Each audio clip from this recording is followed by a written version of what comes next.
Morning నుంచి evening వరకు బయట ఎండలో ఎంత తిరిగినా కానీ ఎండ దెబ్బ తగలకుండా అలాగే స్ట్రాంగ్గా ఉండేటట్టయితే మార్నింగ్ బ్రేక్ఫాస్ట్ చూపిస్తున్నా అండి. ఏంటి బ్రేక్ఫాస్ట్ అని చెప్పి చూపిస్తున్నా అనుకుంటున్నారా? అది రాగి జావా. మనము మార్నింగ్ బ్రేక్ఫాస్ట్ స్కిప్ చేసేసి 2 గ్లాసులు రాగి జావా తాగి మనం బయటికి వెళ్ళి పని చేసుకున్నామంటే పెద్దవాళ్ళకైనా చిన్నవాళ్ళకైనా ఎవరికైనా సరే చాలా హెల్దీ అనమాట.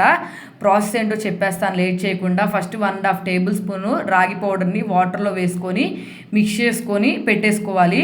నెక్స్ట్ ఒక గిన్నె తీసుకొని ఇందులోకి 3 గ్లాసుల వాటర్ అయితే వేసుకొని దీంట్లోకి టేస్ట్కి సరిపడినంత కళ్ళుప్పు వేసుకొని వాటర్ని పొయ్యి మీద పెట్టుకొని హీట్ అవనివ్వాలి.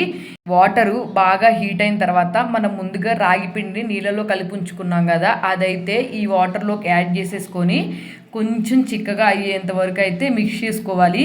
రాగి జావ వచ్చేసి ఇలా ఉండాలన్నమాట. చల్లారిన తర్వాత గ్లాసుల్లో వేసుకొని ఒక 1/2 గ్లాస్ వేసుకొని ఒక 1/2 గ్లాస్ మజ్జిగ వేసుకొని 2 గ్లాసులు తాగామంటే మార్నింగ్ అట్టు ఇడ్లీ వీటితో పని లేకుండా హెల్దీ రాగి జావ అయితే రెడీ అయిపోతుంది. చిన్నపిల్లల నుంచి పెద్దవాళ్ళ వరకు అయితే అందరూ తాగొచ్చు. నా వీడియో మీకు నచ్చితే మాత్రం వెంటనే సబ్స్క్రైబ్ చేసేసుకోండి.